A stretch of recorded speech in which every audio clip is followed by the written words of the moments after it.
Bonjour à tous, je m'appelle Anne-Sophie Leclerc et je suis conseillère pédagogique RECI au Centre de services scolaires des Hautes-Rivières. Bienvenue à cette capsule concernant les définitions et les traductions dans Antidote bilingue.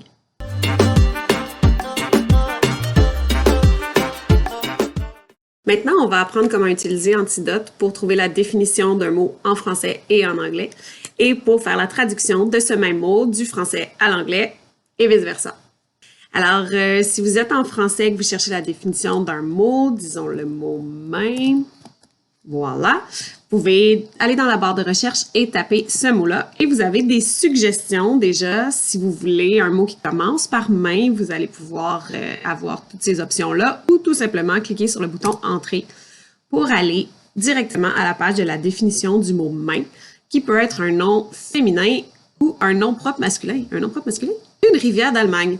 Je l'apprends en même temps que vous. Vous avez les difficultés en français, mais tout à l'heure, je vais attirer votre attention sur les difficultés qui sont en anglais aussi. Donc, première option pour la traduction, tout simplement regarder dans le bas de chacune des définitions. Vous avez les traductions possibles selon le sens que le mot « main » peut prendre dans la phrase que vous êtes en train de lire ou d'écrire.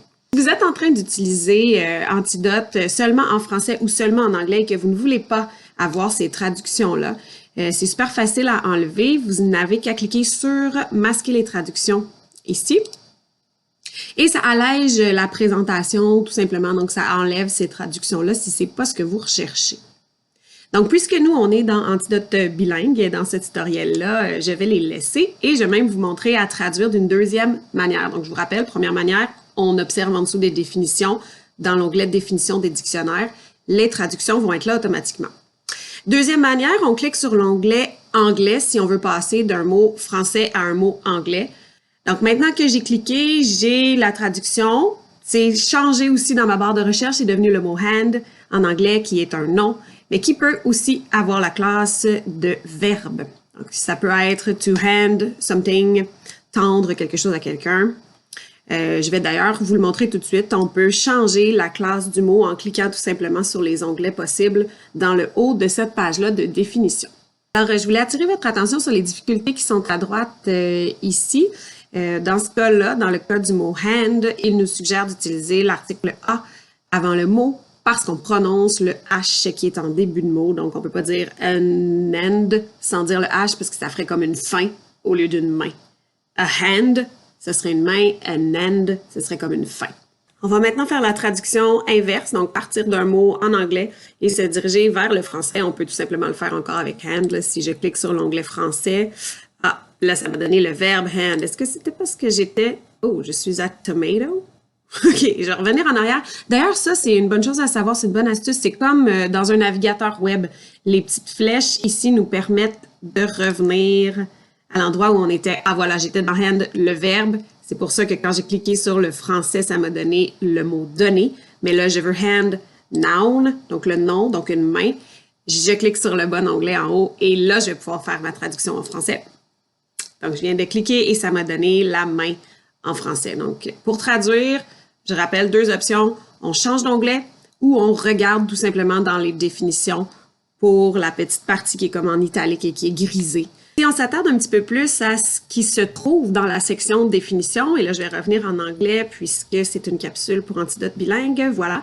Vous avez tout d'abord en ordre de fréquence les définitions. Donc, commencez par lire la première définition, là, ce serait ma suggestion, ou les premières définitions.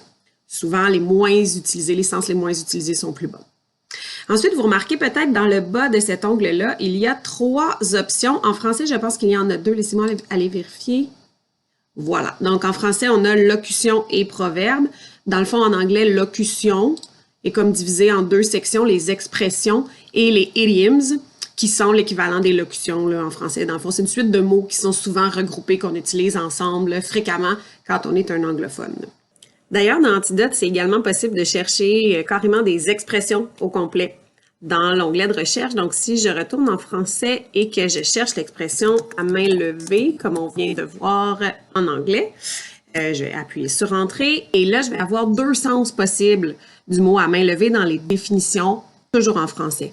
Donc, ça pourrait être sans arrêter l'exécution d'un trait, donc pour un dessin à main levée. Et le deuxième sens, celui qu'on a vu tout à l'heure dans les expressions en anglais, by a show of hands, donc en levant la main pour exprimer son opinion, donc voter ou se prononcer à main levée. Là, je vais juste vous dire de faire attention si jamais vous décidez d'utiliser la deuxième méthode pour faire la traduction, c'est-à-dire juste cliquer sur l'onglet.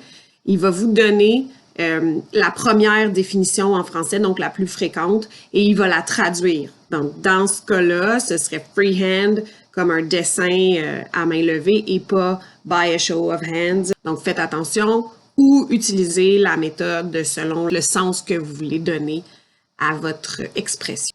Donc, si on va voir les expressions, vous pouvez descendre la page comme ceci ou plus rapidement encore, cliquer sur le mot « expression » et vous avez plusieurs expressions que vous allez pouvoir insérer dans votre texte. Et ça va vous permettre d'avoir une certaine fluidité et une structure de phrases plus anglophone. Ça peut peut-être vous aider à améliorer votre texte, tout comme les idioms, qui sont les locutions aussi là, de tantôt. One's hands are tied. Là, vous remarquez peut-être que c'est entre parenthèses. Ça veut dire qu'on peut changer la première partie de cette locution-là. Par exemple, my hands are tied. Ça veut dire avoir les mains liées, mais au sens figuré. Là, on n'a pas vraiment les mains attachées. Ça veut juste dire you are not able to do something in a situation. Donc, vous ne pouvez pas faire quelque chose. Vous avez les mains liées, mais au sens figuré. Et finalement, vous avez la partie proverbe. Dans la partie proverbe, tiens, cold hands, warm heart, je suis une romantique, on va prendre celui-là. Ça veut dire main froide, cœur chaud. Vous avez aussi la version en anglais des proverbes. Ça peut toujours mettre un petit peu de piquant dans un texte, utiliser un proverbe comme ceux-ci. On peut aussi utiliser le dictionnaire directement à partir du logiciel Word version bureau. Faites attention, en ligne, ça ne fonctionnera pas. Donc, si je m'en vais toujours dans mon texte, dans Word, le texte est en anglais. Disons que je ne connais pas le mot seat. Je veux avoir la définition. Je vais pouvoir ouvrir l'onglet Antidote, sélectionner mon mot comme ça, en le surlignant comme d'habitude, et ensuite soit appuyer sur Dictionnaire ou ma façon préférée, puisque je trouve que c'est plus rapide, on n'a même pas besoin d'ouvrir l'onglet Antidote, on a juste à faire un clic droit sur le mot et ensuite on a toutes les options normales de Word auxquelles se sont ajoutées automatiquement les options d'Antidote. Donc dans le bas, il y a correcteur, dictionnaire et guide. Nous, ce qui nous intéresse cette fois-ci, ce sont les dictionnaires. Donc si je clique là-dessus, ça m'ouvre automatiquement la page d'Antidote avec les définitions du mot seat. Voici ce qui conclut notre capsule sur les définitions et les traductions dans Antidote bilingue.